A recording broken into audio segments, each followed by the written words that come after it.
حول ولا قوة إلا بالله العلي العظيم. حسبنا الله ونعم الوكيل، نعم المولى ونعم النصير.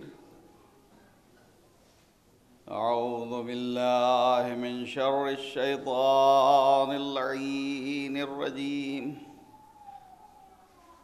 بسم الله الرحمن الرحيم.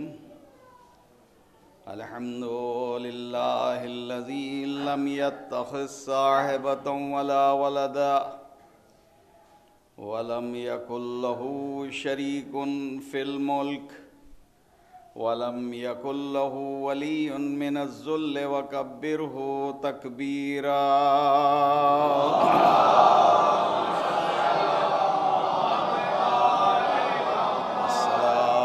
السلام على أشرف الأنبياء والمرسلين سيدنا ونبينا وحبيب قلوبنا وطبيب نفوسنا بالقاسم محمد وآله الطيبين الطاهرين المعصومين المظلومين المنتجبين المنتخبين الذين أذهب الله عنهم الرجس وطهرهم تطهيرا.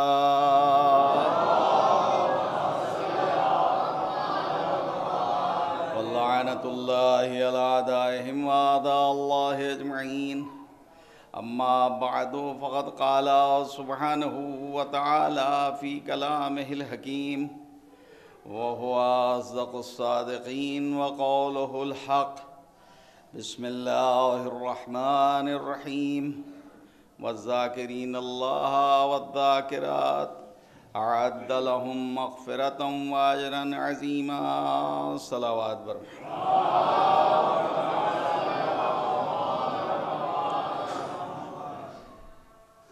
برادران ایمانی و دوستان عزیز، انتہائی وقت کی پابندی کے ساتھ بارگاہ صدیقہ طاہرہ جناب فاطمہ الزہرا سلام اللہ علیہا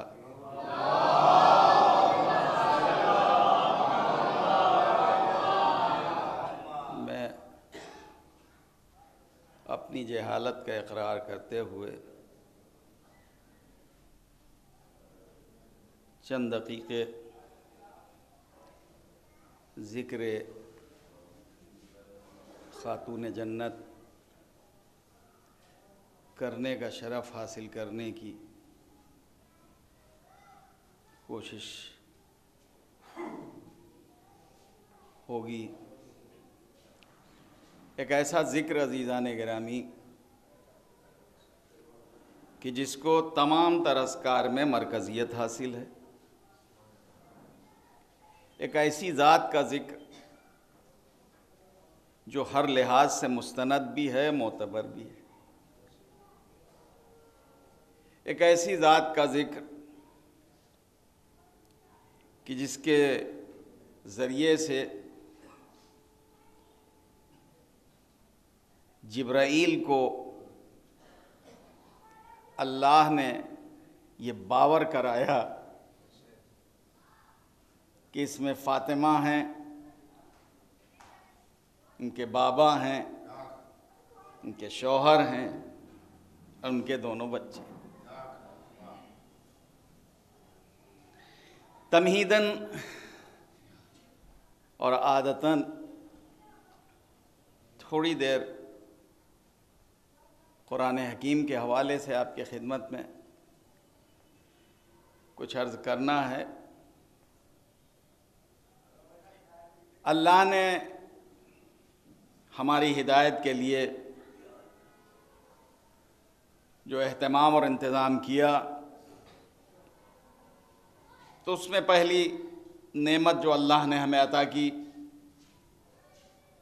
وہ نبی کی شکل میں،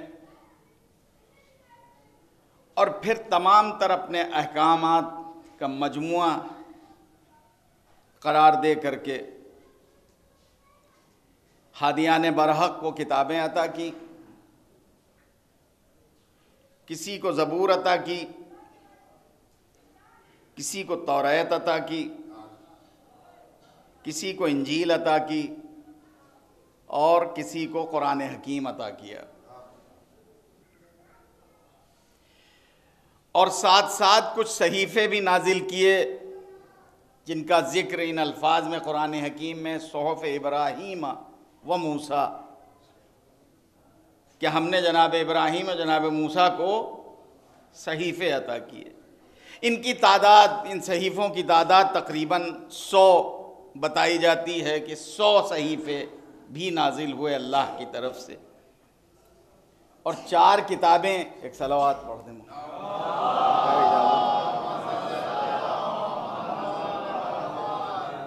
4 کتابیں نازل ہوئیں،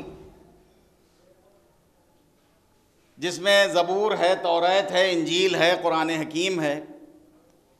لیکن ان چاروں کتابوں کے نظام تنزیل یا نزول کو اگر آپ دیکھیں تو 3 کتابیں جو قرآن حکیم سے پہلے اللہ نے نازل کی، یعنی زبور، انجیل اور توریت، ان کے نازل کرنے میں اور قرآن حکیم کے نزول میں بڑا فرق ہے۔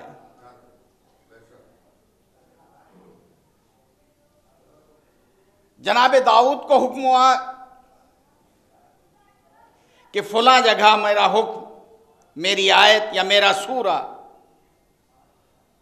جبرائیل لیے ہوئے انتظار کر رہے ہیں، آپ تشریف لائیے۔ جناب داؤد وہاں پر گئے، جبرائیل سے ملاقات کی، حکم پروردگار لیا اور لے کر کے آ گئے، اور تبلیغ دین شروع کر دی، ہدایت کا کام شروع کر دیا۔ پوری زبور اسی طرح سے نازل ہوئی کہ جناب داؤد کو حکم ہوتا تھا، وہ جاتے تھے اور لے کر کے آ جاتے تھے۔ کبھی جبرائیل کوئی حکم پروردگار در داؤد پر نہیں آئے لے کر کے۔ بالکل اسی طریقے سے زبور کا معاملہ ہے، توریت کا معاملہ ہے۔ الواح توریت انتہائی مشہور جملہ ہے خطباء اور علماء کا۔ لوح کی جمع ہے الواح، یعنی کچھ پتھر پہ لکھی ہوئی عبارتیں ہوتی تھیں، تحریریں ہوتی تھیں اللہ کی طرف سے، یعنی احکام الہی ہوتے تھے، اور وہ ایک مقام مخصوص کے اوپر رکھی ہوئی ہوتی تھیں۔ جناب موسیٰ کو حکم ہوتا تھا کہ آپ آئیے اور لے جائیے۔ اس طریقے سے توریت جمع ہوئی۔ اب اس کے بعد معاملہ انجیل کا ہے، یہی حال انجیل کا ہے۔ اسی طریقے سے انجیل کو بھی پروردگار نے نازل کیا۔ وقت بہت کم ہے، لہذا جلدی جلدی سمیٹ کر کے اسی طریقے سے انجیل نازل ہوئی۔ اب آیا قرآن حکیم، تو کہیں کے اوپر ہم نے کسی بھی روایت یا حدیث میں نہیں پڑھا ہے کہ کبھی پیغمبر سے کہا گیا ہو کہ فلاں غار میں جبرائیل آپ کا انتظار کر رہے ہیں، فلاں پہاڑی کے اوپر آپ کا انتظار ہو رہا ہے، آئیے اور سورہ لے کے جائیے، آئیے اور آیات لے کے جائیے، آئیے اور احکام لیجئے اور جا کے تبلیغ اسلام کیجئے۔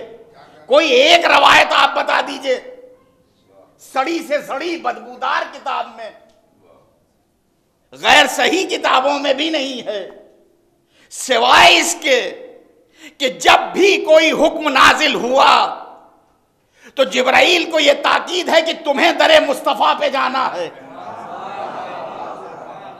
در موسیٰ پہ جبرائیل احکام الہی لے، حکم الہی لے کے کبھی نہیں آئے۔ جناب داؤد کے دروازے کے اوپر جبرائیل آئے ہوں گے، نبی کا دروازہ ہے، عصمت مآب دروازہ ہے، لیکن حکم پروردگار لے کر کے نہیں آئے۔ لیکن قرآن حکیم میں جتنے بھی احکام موجود ہیں، جتنے سورے، جتنی آیتیں موجود ہیں، جب بھی نازل ہونا شروع ہوا یہ نظام ہدایت کا اللہ کی طرف سے، تو سوائے جبرائیل کے کسی اور کو یہ حکم نہیں ہے، تاکید نہیں ہے کہ تمہیں جبرائیل کے پاس آنا ہے، یا جبرائیل کو یہ تاکید کی گئی ہے تمہیں در مصطفیٰ پہ جانا ہے۔ چنانچہ کوئی بھی سورہ آپ اٹھا کر کے دیکھ لیجئے، چاہے آیت ہو یا آیات ہوں، سورہ ہو یا سورے ہوں، پورے قرآن کو پروردگار نے اسی طریقے سے نازل کیا۔ اگر میرا حبیب مکے میں ہے تو تمہیں مکے جانا ہے، اگر میرا نبی مدینے آ گیا ہے تو تمہیں مدینے جانا ہے، اگر خلوت میں ہے تو تمہیں خلوت میں جانا ہے، اگر جلوت میں ہے تو تم کو جلوت میں جانا ہے۔ توجہ کیجئے گا، اگر کسی غار میں ہے تو تمہیں غار میں جانا ہے۔ جبرائیل آتے تھے، حکم پروردگار پہنچا کر کے سلام کر کے چلے جاتے تھے۔ اس طریقے سے پورا قرآن نازل ہوا ہے۔ لیکن ہاں ابھی تک یہ معاملہ تھا سید الانبیاء کا کہ سارا قرآن اس نے اس طرح سے نازل کیا، ایک آیت بچا لی، ایک آیت بچا لی، بلکہ یوں کہوں کہ ایک سورہ بچا لیا، پورا ایک سورہ یا ایک آیت، جس طرح آپ چاہیں۔ یہ دو مقام ہیں عزیزان گرامی۔ آواز دی قدرت نے کہ اے میرے حبیب، اب تک میں جبرائیل کو آپ کے پاس بھیجتا رہا، اب قدرے آپ کو زحمت کرنا ہوگی، اب آپ کو آپ اپنی بیٹی کے دروازے پہ جانا ہوگا، چادر اوڑھنا ہوگی، ساتھ میں 4 تن اور لینا ہوں گے، اور جب یہ 5 تن مکمل ہو جائیں گے تو جو میں نے اپنے خزانے میں آیت بچا رکھی ہے وہ میں نازل کروں گا، اور وہ ہے آیت تطہیر۔ ایک صلوات پڑھے محمد وآل محمد۔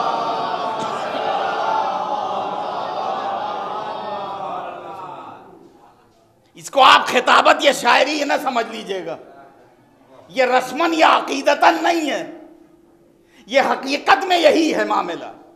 اور اگر آپ بھی نہیں یقین آتا ہے تو سنیے، قرآن میں 2 قسم کی آیات ہیں یا سورے ہیں، ہے یا نہیں؟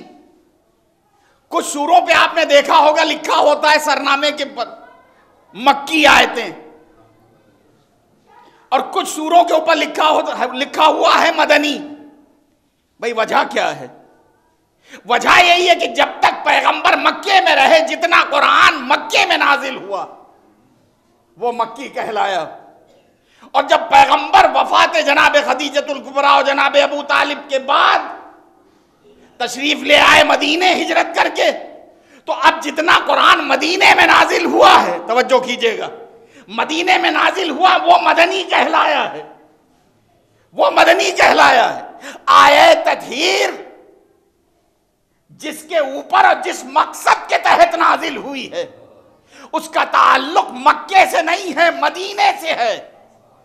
جس کی شان کا قصیدہ ہے وہ مدینے میں موجود ہے، توجہ کیجئے گا۔ لہٰذا یہ آیت بھی مکی نہیں ہے، مدنی ہے۔ تو وہ عظمت پیغمبر اللہ کے نزدیک کہ اس نے کبھی جبرائیل سے یہ نہیں کہا کہ پیغمبر کو بلانا اور یہ حکم ہمارا دے دینا یا سنا دینا، نہیں، بلکہ جبرائیل کو یہ تاکید ہے کہ تمہیں در مصطفیٰ پہ جانا۔ تو بھائی وجہ کیا ہے؟ کیا جناب موسیٰ کا دروازہ نہ تھا؟ کیا جناب عیسیٰ کا گھر نہ تھا؟ وہ بھی نبی تھے، اولو العزم نبی تھے، صاحب کتاب و شریعت نبی تھے۔ آخر وجہ کیا ہے کہ یہاں کے اوپر بالکل نظام میں تنزیل قرآن بدلا ہوا ہے، تنزیل کتاب بدلا ہوا ہے۔ ابھی تک یہ تھا کہ جبرائیل بلاتے تھے اور کتاب حکم پروردگار حوالے کر دیتے تھے ان انبیاء کے، یعنی پیغمبر سے پہلے کے نبیوں۔ لیکن جب دور پیغمبر آیا تو اللہ نے اپنے نظام کو بدل دیا۔ وجہ کیا ہے؟ تو ادھر سے جو جواب ملے گا وہ یہی ہے عزیزان گرامی کہ ابھی تک جتنی بھی کتابیں ہم نے نازل کی وہ نبیوں پر نازل کی ہیں۔ قرآن نبی پر نہیں نازل ہو رہا ہے بلکہ سید الانبیاء پر نازل ہو رہا ہے۔ ایک صلوات پڑھے محمد وآل محمد۔ یہ صورتحال ہے عزیزان گرامی۔ تو اب دنیا چاہے اپنا جیسا کہے یا کچھ بھی کہے، بڑا بھائی کہے، چھوٹا بھائی کہے، اپنا جیسا کہے، اللہ کے نزدیک بہرحال ایک عظمت ہے سید الانبیاء کی۔ انبیاء ما سبق کے مقابل میں اگر دیکھا جائے، دوسروں سے تقابل نہیں ہو سکتا نبی کا۔ نبی کا اگر تقابل ہوگا تو نبی ہی سے ہوگا، امام کا تقابل ہوگا تو امام ہی سے ہوگا، غیر امام سے نہیں ہو سکتا۔ توجہ فرمائیے گا عزیزان گرامی۔ لہٰذا جب ہم اپنے نبی سے پہلے کے انبیاء کو دیکھتے ہیں تو وہاں کے اوپر اور نظام ہے، الہی نظام، یہاں کے اوپر اور نظام ہے، اور یہاں اس لیے ہے کہ یہ نبی نہیں ہے بلکہ سید الانبیاء ہیں، تمام تر انبیاء کے سردار ہیں۔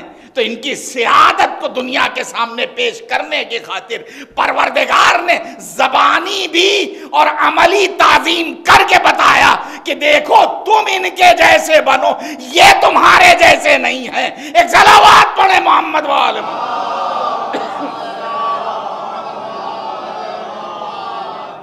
اور اس کے بعد پھر ایک آیت بچا کر کے در فاطمہ پر جبرائیل کو بھیج کر کے آیت دے کر کے واضح کیا ہے کہ تم چاہے اس دروازے کا احترام کرو یا نہ کرو، لیکن اللہ اس دروازے کا احترام کر رہا ہے۔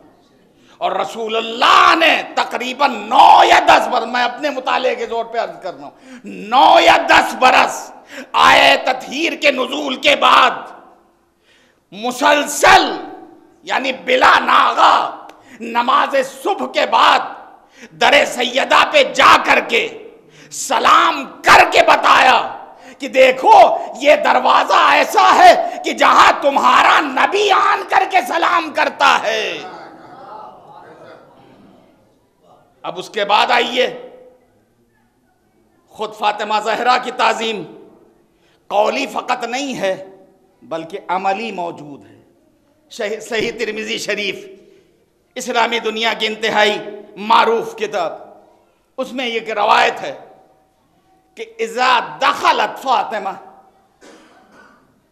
جب بھی فاطمہ زہرا اپنے بابا کی خدمت میں آتی، جب بھی یعنی 1-2 دفعہ کی بات نہیں ہے، جب دل چاہتا، ظاہر باپ بیٹی کا معاملہ ہے، جب بھی آپ اپنے بابا کی خدمت میں آتی، قام الیہ رسول اللہ، تو رسول اللہ کھڑے ہو جاتے۔ یہ صحیح ترمذی شریف ہے، صحیح بھی ہے شریف بھی ہے۔ قام الیہ رسول اللہ، تو رسول اللہ تعظیم سیدہ میں کھڑے ہو جاتے، اور اس کے بعد پھر تیسرا جملہ سنیے، وَأَجْلَسَهَا فِي مَكَانِ یا مقام، اور اپنی جگہ پر بٹھاتے۔ توجہ کیجئے گا، اپنی جگہ پر بٹھاتے، دیکھتے ہی کھڑے ہو جاتے، اور اس کے بعد پھر اپنی جگہ پر بٹھاتے۔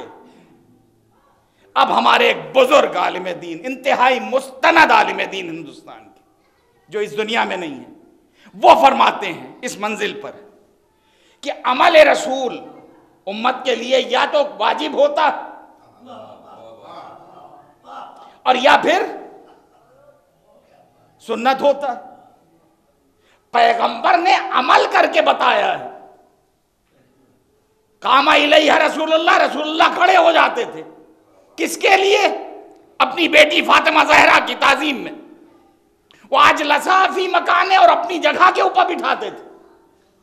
تو یہ عمل کر کے بتا رہے ہیں، اور عمل رسول امت رسول کے لیے یا تو واجب ہے یا پھر سنت، یہی ہے نا، اس کے علاوہ کوئی تیسرا مرحلہ یا منزل تو ہے نہیں۔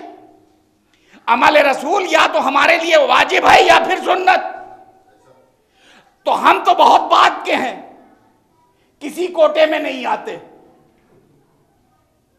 نہ پہلے میں یعنی صحابیوں والا کوٹا، نہ تابعین میں آتے، نہ تبع تابعین میں آتے، اور نہ ہی اہل بیت میں آتے ہیں۔ بہت بات کے ہیں، 1400 برس بعد۔ لہذا وہ پہلا مرحلہ دیکھنا چاہیے، عمل رسول سنت ہے یا واجب ہے۔ تو جب ہمارے لیے سنت ہے اور یہ واجب ہے تو اہل بیت کے لیے تو بہرحال واجب ہوگا. تو اب رسول اللہ کے فوراً بعد کون کس کی ذات ہے؟ سرکار امیر المومنین کی. آپ کے دو بیٹیاں ہیں، ایک جناب زینب، ایک جناب ام کلثوم. یہ دو بیٹیاں ہیں. میں نے کم سے کم، میں اپنی بات کر رہا ہوں، کسی کتاب میں نہیں پڑھا کہ ثانیہ زہرا امیر المومنین کے پاس آتے ہوں، وہ سنت رسول کے مطابق ان کی تعظیم میں کھڑے ہو جاتے ہوں اور اپنی جگہ پہ بٹھاتے ہوں. یا ام کلثوم آتی ہوں، توجہ کیجئے گا، اور امیر المومنین عمل رسول کے مطابق ان کا اس طرح سے تعظیم کریں جس طرح رسول اللہ کرتے تھے. میں نے نہیں دیکھا. اس کے بعد پھر آئیے امام حسن کی اولاد میں، پھر اس کے بعد امام حسین کی اولاد میں، یہاں تک کہ چلے جائیے ساتویں امام تک. آپ کی عظیم الشان بیٹی جناب فاطمہ قمی، جو ہمارے سماج میں کم سے کم معصومہ قم کے نام سے یاد کی جاتی ہیں. قم کی معصومہ قم کے نام سے یاد کی جاتی ہیں. لیکن ہم نے کہیں نہیں پڑھا کہ وہ آتی ہوں اپنے بابا کی خدمت میں تو بابا کھڑے ہو جاتے ہوں. اور بھی ہیں کچھ تاریخ اسلام میں عظیم الشان باپوں کی عظیم المرتبت بیٹیاں، لیکن ہم نے کہیں نہیں دیکھا کہ وہ اس طریقے سے احترام کرتے ہوں. تابعین میں دیکھ ڈالیے نہیں ملے گا، تابعین میں دیکھ ڈالیے نہیں ملے گا. یہاں تک کہ علماء کے گھروں میں جھانک کر کے دیکھ لیجئے، آپ کو یہ عمل نہیں ملے گا. اگرچہ آپ ہی کہتے ہیں کہ عمل رسول امت کے لیے یا واجب ہے یا سنت ہے، تو سارے اعمال رسول ہم نے اپنا لیے. سرما لگاتے تھے رسول اللہ، عطر لگاتے تھے رسول اللہ، ناخون جمعرات کو کاٹتے تھے، داڑھی جمعے کو تراشتے تھے. یہ ساری چیزیں ہم نے رسول سے لے لی، اور یہ ہم بھول گئے کہ وہ اپنی بیٹی کا احترام کیسے کرتے تھے. نہ تو ہم نے اس کو واجب کے کیٹیگری میں رکھا، نہ سنت کی کیٹیگری میں رکھا اس عمل کو. تو وجہ کیا ہے؟ وجہ کیا؟ دیکھیے، اہل بیت سے لے کر کے آج تک کے علماء کی پوری تاریخ ہم نے دہرا دی، آپ کی خدمت میں بیان کر دی کہ کہیں نہیں ملتا یہ عمل رسول اللہ کا کہ کوئی باپ اپنی بیٹی کی تعظیم اس طرح کر رہا ہو جس طرح رسول اللہ نے عمل کر کے بتایا ہے. قولی نہیں ہے، فعلی ہے، عملی ہے، عمل کر کے بتایا. کہیں نہیں ملتا. تو پھر کیا مطلب ہے؟ یہ تو منمانی ہوئی کہ صاحب جو دل چاہے گا وہ عمل رسول میں اپناؤں گا، اور اگر دل گوارا و قبول نہیں کرے گا تو وہ عمل رسول رد کر دوں گا. یہ تو منمانی ہوئی. کہا نہیں، منمانی نہیں ہوئی عزیزان گرامی. حقیقت میں رسول اللہ اپنی بیٹی کی تعظیم نہیں کر رہے تھے. اگر رسول اللہ اپنی بیٹی کی تعظیم کر رہے ہوتے تو ہم پر بھی اپنی بیٹی کی تعظیم یا واجب ہوتی یا سنت، دو میں سے. تو اب جن کے یہاں بیٹیاں، مثلا میرے 4 بیٹی ہیں الحمدللہ، تو ہم تو سارا دن یہی سب کرتے رہتے.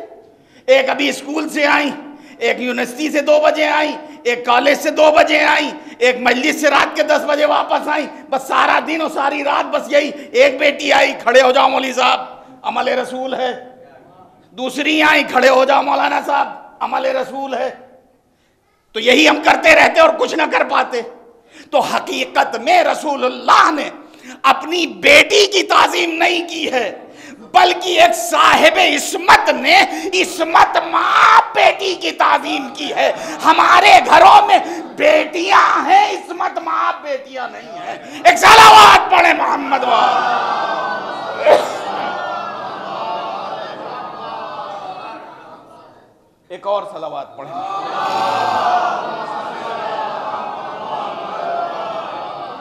اس کے بعد پھر آئیے ایک مرحلہ اور، اس کے بعد زحمت تمام. کیا کیا جائے؟ اب 30 منٹ میں یہی سب ہوگا، ادھر کے ادھر، ادھر کے ادھر. مجلس تو ہونا ہی، اور میں پہلی بار آیا اور شاید آخری بار، کل کا کچھ بھروسہ نہیں. بس ایک مرحلہ اور دیکھ لیجئے جناب سیدہ سلام اللہ علیہا کیا ہیں. 3 مرحلے ہوتے ہیں ایک شادی شدہ جوڑے کے، چاہے وہ مرد ہو اور چاہے وہ عورت. پہلا مرحلہ ہے ایک بیٹے اور بیٹی کا اولاد کی حیثیت سے والدین کے گھر میں، یہ بیٹا ہے، یہ بیٹی۔ اس کے بعد تیسرا مرحلہ ہے شادی کے بعد کا، یہ زینب کے شوہر ہیں، زینب ان کی شریک حیات ہیں، زوجاں ہیں۔ اس کے بعد تیسرا مرحلہ آتا ہے، یہ احمد کے ابا ہیں، یہ احمد کی اماں ہیں، یہی ہے نا۔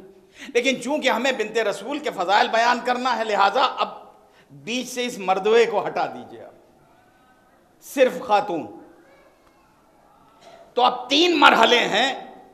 پہلا مرحلہ بیٹی کی حیثیت سے والدین کے پاس، دوسرا مرحلہ بیوی کی حیثیت سے شوہر کے گھر میں، اور اس کے بعد تیسرا مرحلہ ماں کی حیثیت سے بچوں کے بیچ میں۔ اس کے علاوہ تو کوئی چوتھا مرحلہ نہیں ہے، یہ 3 مرحلے ہیں۔ اب سچ بتائیے گا، میں بزرگوں سے نہیں جوانوں سے عرض کر رہا ہوں کہ کیا ان تینوں مرحلوں میں کوئی ایسی خاتون ہیں جو کامیاب ہو گئی ہوں؟ تینوں مرحلوں میں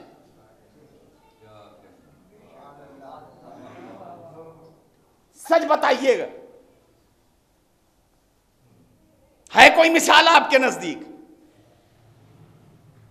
نہیں ہے نا۔ پہلا مرحلہ والدین کے ساتھ، والدین کے گھر میں بیٹی کی حیثیت سے، دوسرا مرحلہ بیوی کی حیثیت سے شوہر کے گھر میں، تیسرا مرحلہ بچوں کے بیچ میں ماں کی حیثیت سے۔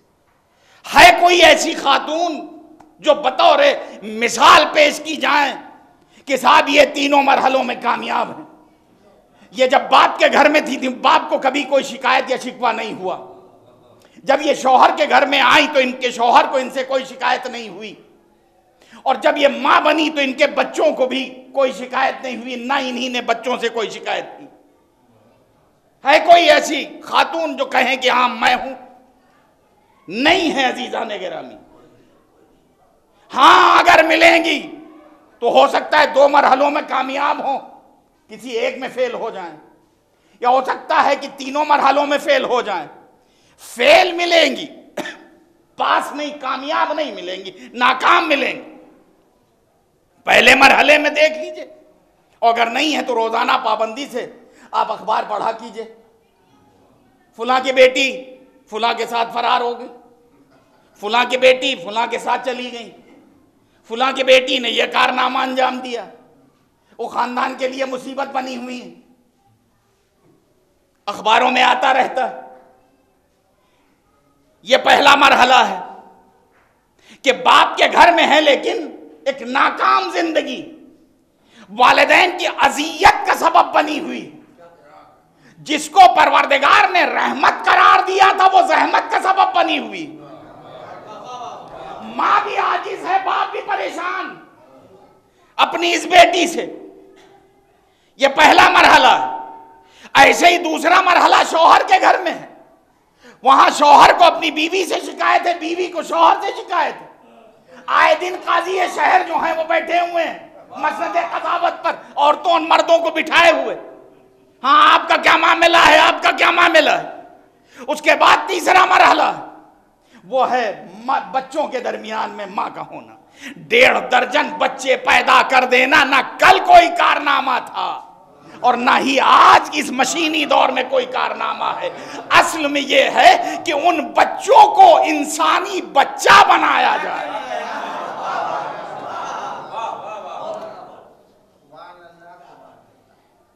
بیوی کا شریک حیات ہونا، لائف پارٹنر ہونا، جیون ساتھی ہونا یہ کارنامہ نہیں ہے، بلکہ شریک مقصد حیات بننا ہے۔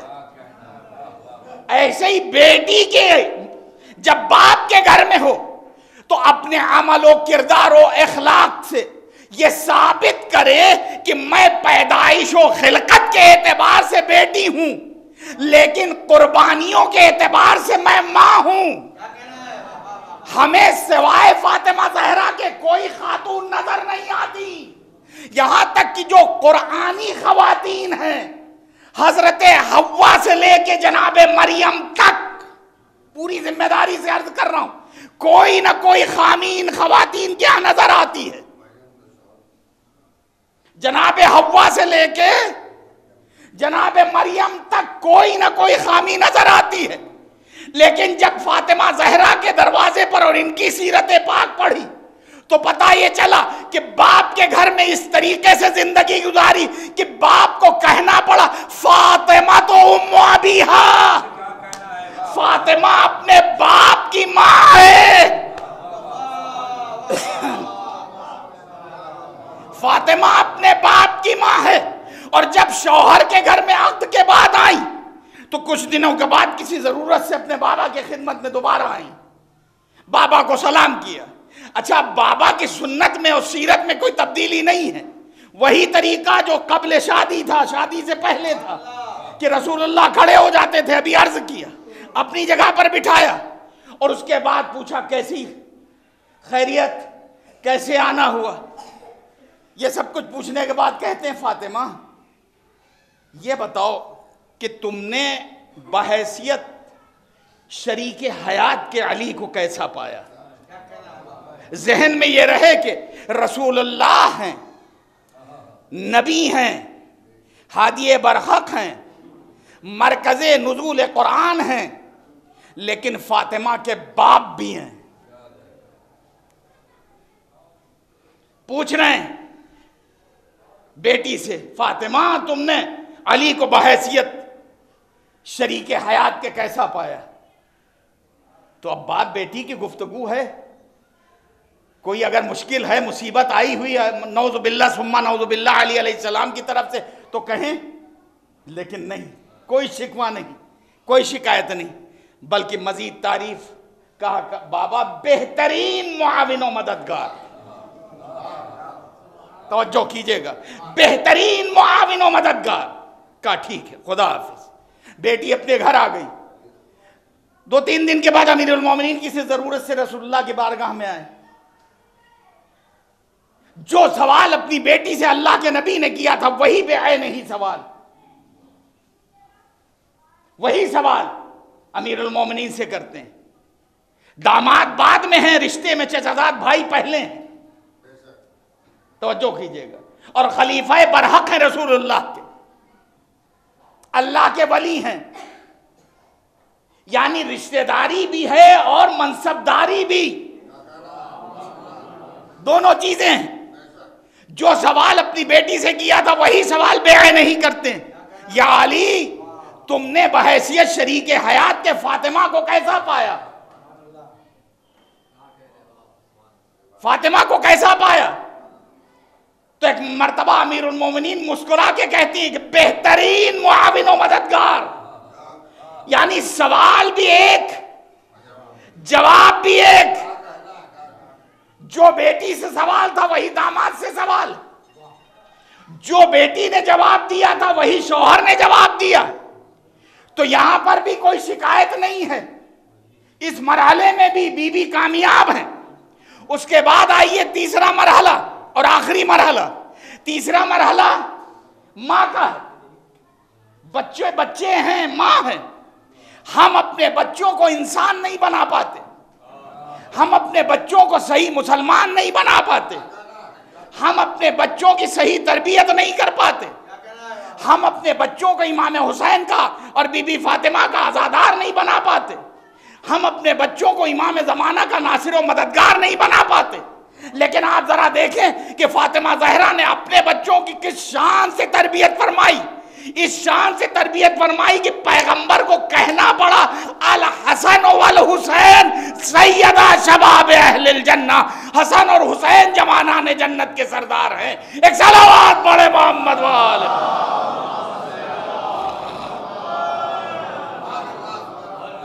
یہ ہے عزیزان گرامی مرحلہ. یہ 3 مرحلے ہیں جہاں پر کامیاب ہیں.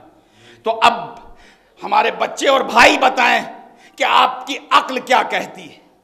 جس کی عقل فاسد ہو اس کو آپ آئیڈیل بنائیے گا، یا جس کی عقل کامل ہو اس کو آپ اپنا آئیڈیل بنائیے گا. جو عملی میدان میں کامیاب ہو اسے آپ اپنا لیے نمونہ بنائیں گے، یا جو ناکام ہو اسے؟ تو عقل انسانی تو یہی کہتی ہے کہ جو ایبسلوٹلی پرفیکٹ ہو وہی ہمارے لیے آئیڈیل اور نمونہ بن سکتی ہے۔ عورتوں کے لیے اسی لیے فاطمہ زہرا ہیں نمونہ، مردوں کے لیے اسی لیے امیر المومنین ہیں۔ نہ ان کے یہاں کوئی خامی ہے، نہ ان کے یہاں کوئی خامی، نہ ادھر سے کوئی شکایت ہے نہ ادھر سے کوئی شکایت ہے۔ عزیزان گرامی، اس کے بعد 3 مرحلے اور آتے ہیں۔ آپ حضرات نے ایک بات گڑھ لی ہے اپنا سر اونچا کرنے کی خاطر کہ صاحب عورتیں ناقص العقل ہیں۔ دوسرا مرحلہ ہے ناقص الحظ ہے عورت، تیسرا مرحلہ ہے ناقص العبادہ، اس کی عبادت میں بھی نقص ہے، اس کی عقل میں بھی نقص ہے، اور حظ یعنی ترکے میں بھی نقص ہے۔ اور دلیل آپ کیا دیتے ہیں؟ کہا صاحب دلیل ہمارے پاس یہ ہے کہ اگر کسی داڑھی منڈے نے آ کر کے مولوی صاحب کی بارگاہ میں آ کر کے کہا کہ صاحب چاند ہم نے دیکھا ہے تو مولوی صاحب مان لیتے ہیں، لیکن اگر کسی پردے دار عورت نے آن کر کے گواہی دی کہ سرکار میں نے چاند دیکھا ہے تو مولوی صاحب کہتے ہیں اپنی جیسی ایک خاتون اور لے آئیے، اس لیے کہ عورت کی دوہری گواہی ہے، مرد کی ایک گہری گواہی، چاہے جتنا بڑا لوفر ہو، چاہے جتنا بڑا محلے کا گنڈا ہو، ہم مان لیں گے ہاں جی مرد ہے نا۔ عورت چاہے جتنی پرہیزگار ہو، چاہے جتنی باحجاب ہو، پردے دار ہو، ماننے کے لیے تیار نہیں، لم یہ لگائی ہوئی کہ صاحب آپ اپنی جیسی ایک خاتون اور لے کے آئیے، کیونکہ اسلام کا قانون ہے مرد کی ایک گہری گواہی، عورت کی دوہری گواہی۔ اس کے بعد پھر تیسرا مرحلہ آتا ہے کہ عورت ناقص العبادہ ہے، یہ حقیقت ہے اور نظام الہی ہے تو اس سے تو نہیں لڑا جا سکتا۔ ہم 30 یا 31 دن تک عبادت پروردگار کرتے ہیں، وہ ہر مہینے نہیں کر پاتی تو اس میں تانا دینے کی کون سی بات ہے بھائی؟ عورت کو آپ تانا کیوں دے رہے ہیں اور آپ فخر کیوں کر رہے ہیں عورت کے مقابل پر؟ وہ نظام قدرت ہے، نظام الہی ہے کہ کم سے کم 3 دن بہرحال اس کی عبادتوں کو معاف کیا گیا ہے، معاف کیا گیا ہے، اللہ نے معاف کیا کہ اس حالت میں تمہیں نمازیں نہیں پڑھنا، اس حالت میں تمہیں روزے نہیں رکھنا۔ توجہ کیجئے گا۔ اس کے بعد تیسرا مرحلہ آتا ہے، بس تھوڑی سی زحمت ہے۔ اب تیسرا مرحلہ کیا ہے؟ وہ ہے ناقص الحظ کا، یعنی مرد کا دوہرا، عورت کا اکہرا۔ 75 لاکھ ابا نے چھوڑے تو 25 لاکھ بیٹی، 50 بیٹے، یہ قانون آپ نے بنایا۔ تو یہ 3 قانون آپ نے عورت کے لیے خاص طور سے بنا لیے، ناقص العبادہ، ناقص الحظ، اور اس کے بعد ناقص العقل۔ اب آئیے انہی اصول کے تحت ذرا فاطمہ زہرا کو دیکھیں۔ آپ کہتے ہیں کہ عورت ناقص العبادہ ہے، فاطمہ زہرا کے بارے میں کہیں سے کہیں کوئی ایک روایت آپ بتا دیجئے کہ آپ نے کسی ایک وقت کی بھی نماز چھوڑی ہو، ترک کی ہو۔ آپ کا نماز نہ ترک کرنا یہ بتا رہا ہے کہ ہماری عورتیں ناقص العبادہ ہیں، بنت رسول کی عبادت ناقص نہیں ہے۔ وہ 30 کے 30 دن 5 وقت کی عبادت وہ کرتی چلی آئیں تا حیات کی ہے۔ ایک بتا دیجئے، یہاں تک کہ امام حسن علیہ السلام کی ولادت ہوئی، نماز ظہر کا اول وقت آیا، مدینے کے مسجد سے مؤذن نے اذان دی، بی بی فرماتی ہیں اس حالت میں بھی، سمر کی حالت میں فرماتی ہیں کہ میرے لیے مصلی عبادت آراستہ کرو، میں نماز ظہر ادا کروں گی۔ نماز حالت نجاست میں نہیں پڑھی جاتی۔ بی بی نے اس حالت میں نماز پڑھ کے بتایا کہ تمہاری عورتیں نجس ہوں گی، ہمارے یہاں نجاست کا کوئی دخل نہیں ہے۔ ایک صلوات پڑھیں محمد والے۔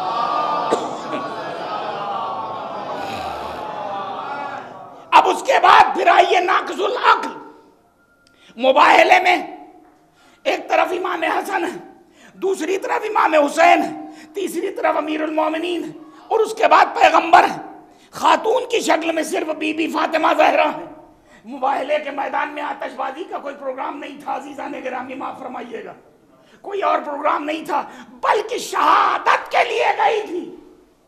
یہ پنجتن پاک گواہی کے لیے گئے تھے میدان مباہلہ میں، عورت کی شکل میں ایک سوائے فاطمہ کے کوئی نہیں تھا، تو ایک خاتون کے علاوہ فاطمہ زہرا کے اور کوئی دوسری خاتون نہیں تھی۔ فاطمہ نے یہ دنیا پر واضح کر دیا کہ تمہاری عورتیں ناقص العقل ہوں گی، رسول کی بیٹی ناقص العقل نہیں ہے، ہماری تنہا گواہی قبول کی جا رہی ہے۔ ایک صلوات پڑھے محمد وآل محمد۔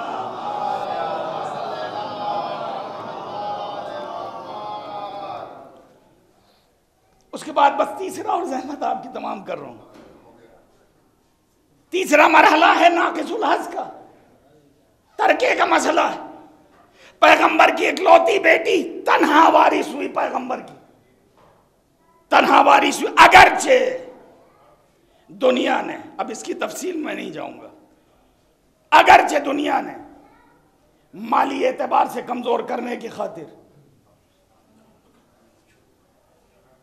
منصبی اعتبار سے کمزور کرنے کی خاطر، ہر اعتبار سے کمزور کرنے کی خاطر اس گھرانے کے اوپر جتنے مظالم ممکن تھے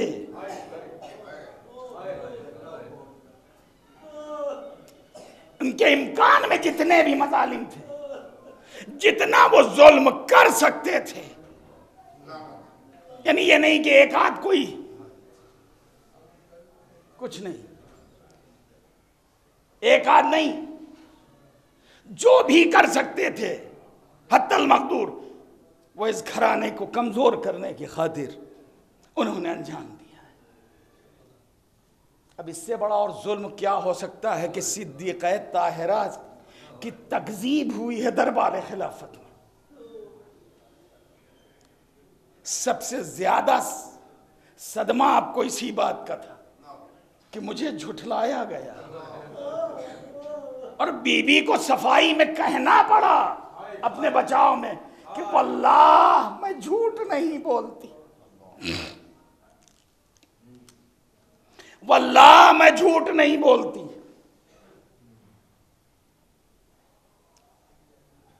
ابھی آپ مولانا سے سن رہے تھے کہ زخمی بی بی کبھی کوئی شکوہ نہیں کیا، کبھی کوئی شکوہ نہیں۔ ہاں اگر امیر المومنین نے پوچھ لیا کہ بنت رسول کیا حال ہے آپ کا، اسے آپ مثلا کسی کی عیادت کے لیے جاتے ہیں تو آپ پوچھتے ہیں کیسے مزاج ہے، کیا حال ہے، تو امیر المومنین نے پوچھا بنت رسول کیا حال ہے آپ کا، زخم کیسا ہے؟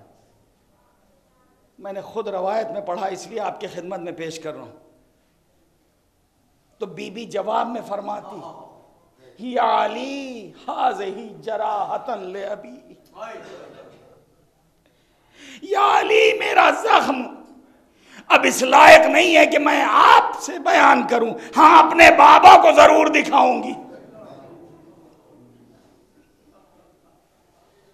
رسول اللہ روز حساب کس کس کے زخم دیکھیں گے؟ امیر المومنین کے زخم، بنت رسول کے زخم، امام حسن کا کلیجوں کے ٹکڑے، امام حسین کے زخم جو لاتعداد زخم تھے،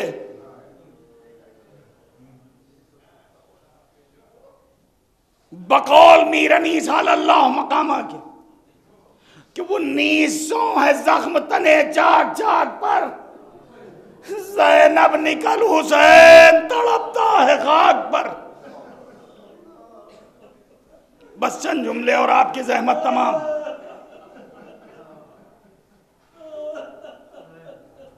دنیا سے رخصت ہو گئی، مختلف روایتیں ہیں وفات رسول کے بعد کی، آپ کی رخصت کی، یہاں تک کہ 40 دن کی بھی روایت میں نے ایک جگہ پڑھی، 75 دن، 90 دن، 100 دن۔ ہم ان دنوں کے اس میں نہیں رہتے، ہم تو اتنا جانتے ہیں کہ جتنے دن زندہ رہیں انتہائی کرب کے ساتھ